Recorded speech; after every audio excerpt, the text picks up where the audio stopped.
Hello there, everyone, and welcome back to another episode of Do What Matters. I'm your host, Teresa McCloy, and whether you're a longtime listener or this is your first time to listen into the podcast, we are excited for you to be here as a part of our listening audience today. We're going to talk today about a topic that might be a strange topic for a podcast, actually, because I'm going to talk about the self-care practice of getting a massage. And is that a luxury, or is it something that you actually need in your life?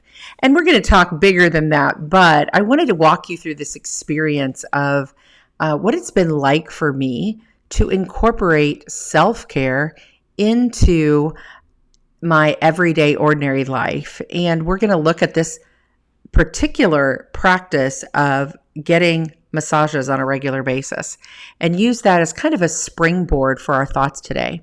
But before we go there and I share that story and kind of like how it ties into living from rest, not rush, and doing what matters and not having my hair on fire, I want to actually invite Lindsay Sturkey, our executive director of One Life Maps, which is our new tool here at the Real Life Process. I want Lindsay to come on and share with you an event that we have coming up here in September of 2023. So Lindsay, take it away.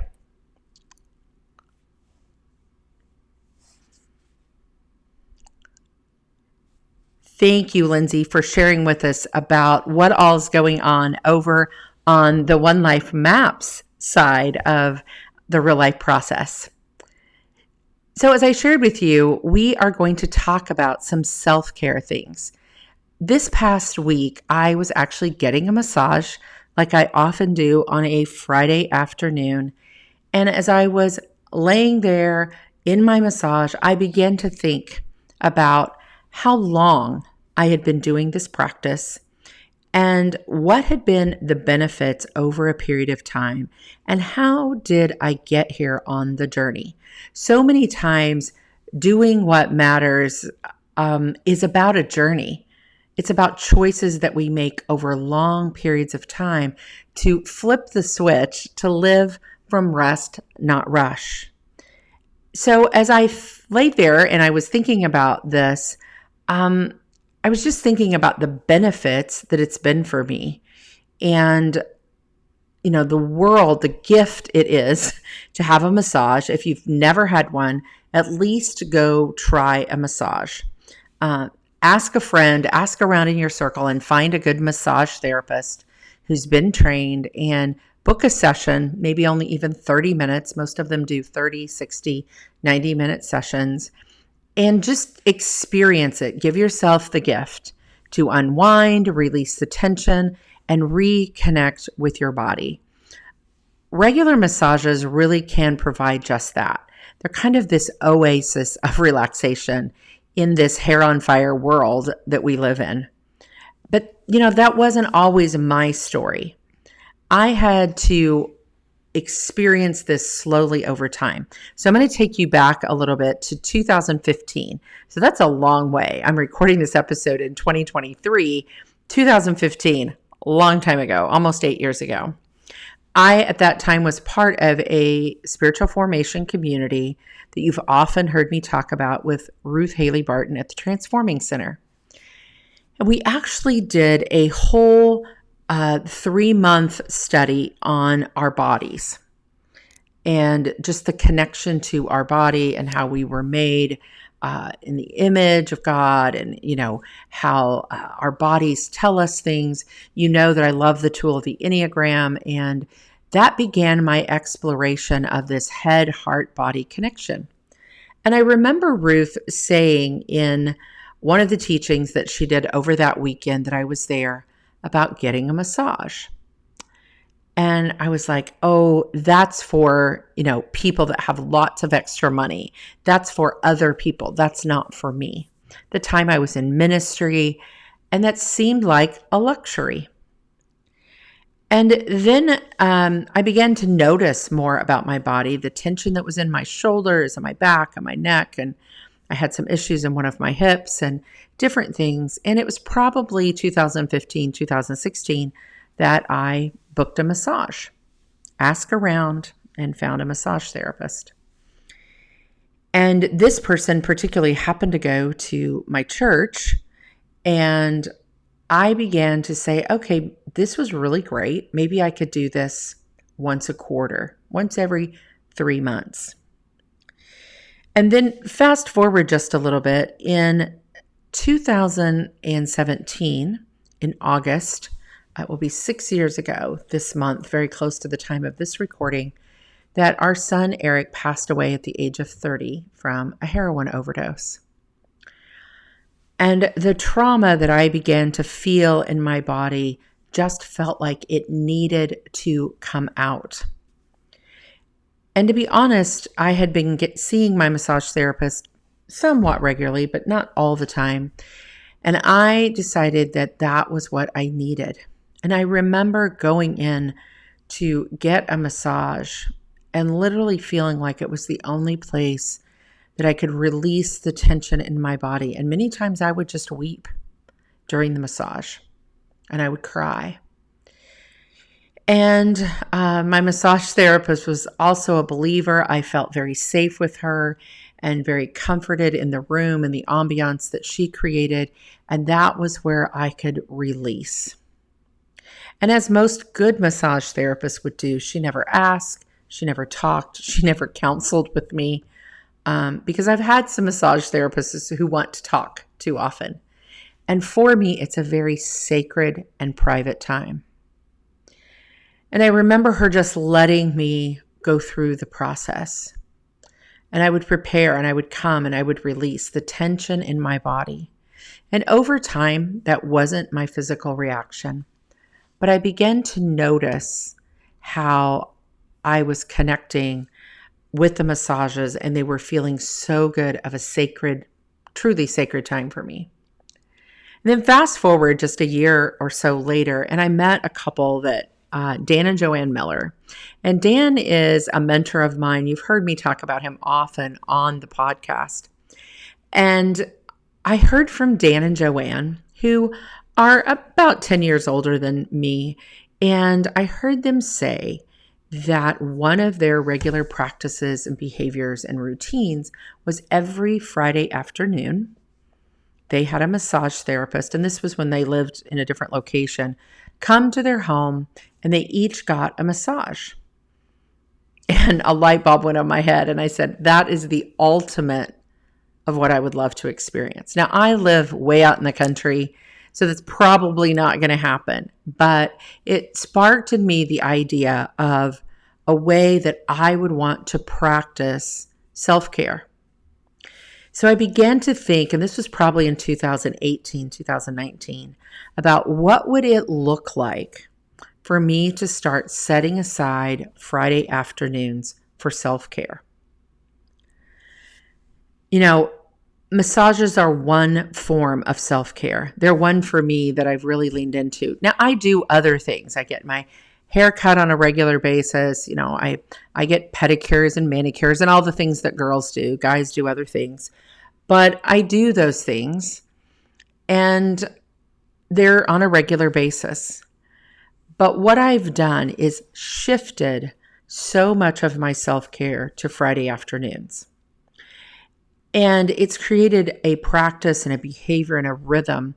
One of the things we talk about when we use the tool of the real life process, the life management tool that we have, and we think about how we're stewarding our time. And for me, those 3 to 4 hours from 1 till about 4 o'clock in the afternoon on Friday become my self-care time. And one of those big things is ending the whole entire Friday with a massage. So I started back in 2019, 2020. Of course, there was a break there during COVID and all those things, but pretty quickly they figured out how to still have a client in the room and all of those things. And even during COVID, after the initial first part of that, I started going back to massages. And I started doing them once a month in 2020. And And then in 2021, I kind of moved to twice a month. And now pretty much here in 2023, on a regular basis, I probably get 3 out of 4 weeks out of the month, I have a massage. And I know some of you are listening in and thinking, oh, that is such a luxury. So it might be, but I have purposely said this is how I choose to spend some funds that I have, some money that I make, revenue that I have come in for myself, is to do some of these things. But not only massage, but I now, if I'm booking a doctor's appointment or a dentist appointment or something that I have to do, and instead of them, you get on the phone and they say, when are you available? And I say, what is the first Friday afternoon that you have? And that is so clear and so easy for that scheduler to go look at a Friday. Now, sometimes, yes, they're not open on Friday afternoon and those types of things, but 90% of the time I can block together my self-care. And I already have my repetitive massages in there. I've scheduled those out with my therapist. It's both a physical and a mental benefit for me. 2 years ago, I was in a car accident, and I've actually got some torn tendons in my hip that I really have been, counseled to not have surgery for. And so massage is part of me keeping that limber and keeping that loose and not getting stiff. But there's a mental shift that begins to happen for me on Friday afternoons that I'm very purposeful and intentional about. I notice the mental shift. In today's technology world where everything is on screens and everything is in front of our computers or our phones or whatever, on Friday afternoons, I begin to notice how I step away from all of that. Whether it's appointments that I'm having, self-care things that I'm doing, massages that I'm getting, I begin to disconnect. And that's the practice that I've put in, is that disconnection of all of the technology, which is a world that I spend a lot of time in. And you can Google and research the benefits of massages and what they are. And I recommend that if you're going to enter into any type of self-care, do your research. That might be your first step. Ask around in your local community for the people that you want to be on your self-care team. I consider those people that I've asked to take care of me good friends at this point. I've been doing business with most of them for at least 3 or 4 years. And with one of my self-care people, the woman who cuts my hair, it's been almost a 40-year relationship. It's crazy to say. But I love that rhythm, routine, and behavior. So these are some of my questions for you to consider as you listen into, is self-care a luxury? Is that routine a luxury or not for you? Something for you to discern, for you to think about. How is it that maybe you've dismissed some of your body space? And what would it feel like in how you steward your time to put all of that in one place? Especially if you have that ability as an entrepreneur or as you work from home, and you can say Friday afternoons are when I do this, or Wednesday afternoons, or a morning time, whatever it is, but you batch all those things together in your time. I love the Friday afternoon because it leads me into my weekend. It leads me into the next practice that I have, which is a date night with my husband on Friday night. And then Saturday is a day where it's free. It's my renewal day. Nothing on my calendar that's usually scheduled. If it is, it's something very freeing, a hobby I enjoy, a relationship, a people block. And then Sunday is a day of Sabbath and a day of rest. And it has a different way about it. We have podcasts on all those things if you want to find those as well. But that is a behavior, rhythm, and routine of incorporating in the benefits of self-care. And for me, the one that really has come to mind lately is how much clear back in 15, when I was introduced to the concept and idea that could be something for me. And then I saw someone else that had incorporated it into their life, and I heard how they were doing it, and then I began to incorporate it into mine. So maybe this is a project for you between now and the next 90 days to just look at this. Maybe it ties into something that you're feeling right now in taking care of your body and your mind and the benefits of it. Just like any other habits, the benefits of self-care, massages, therapy, whatever it might be, compound over time. They help you create a ritual and a routine. And our bodies literally crave that, and so do our minds. As I'm driving to my massage each week, I'm kind of reviewing my week, and I'm spending time in prayer and gratefulness and gratitude, and sometimes even letting go of the things that didn't go well, and kind of releasing those both through my body and my mind. Sometimes I fall asleep, and that feels really good. I know even sometimes I probably snore while I'm in my massage. I imagine my massage therapist could testify to that. But that means I am totally relaxed, creating that atmosphere that brings me in to my weekend and feels so good.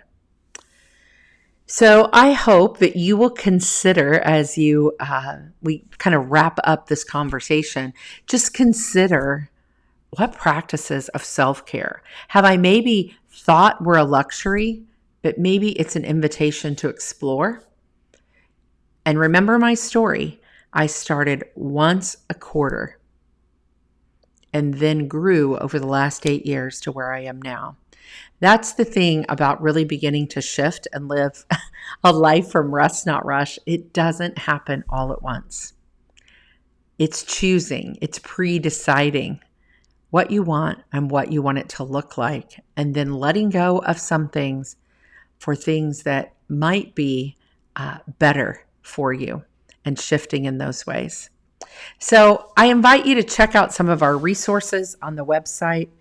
We have a free resource at thereallifeprocess.com. If you've never gone to our website, check it out. It's the 4 steps to simplifying your calendar, finding that room maybe for some of this self-care.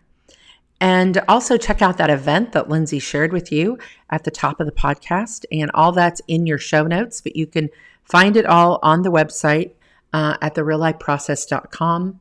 If you'd really like to connect with our other tool of the One Life Maps, you can go to onelifemaps.com and find out about those tools as well. But keep this in mind. Lean in to the invitation to caring for yourself and valuing your body and the self-care piece. Remember that every ordinary day has an extraordinary moment. You just have to look for them. I've spent many an extraordinary moment, both hard ones and joyful ones, having a massage, doing the self-care. So I invite you to consider the same. We'll be back next week with more from the Do What Matters podcast, talking and exploring with our guests and with these solo episodes around the idea of living our lives from a place of rest, not rush. Have a great week, everyone.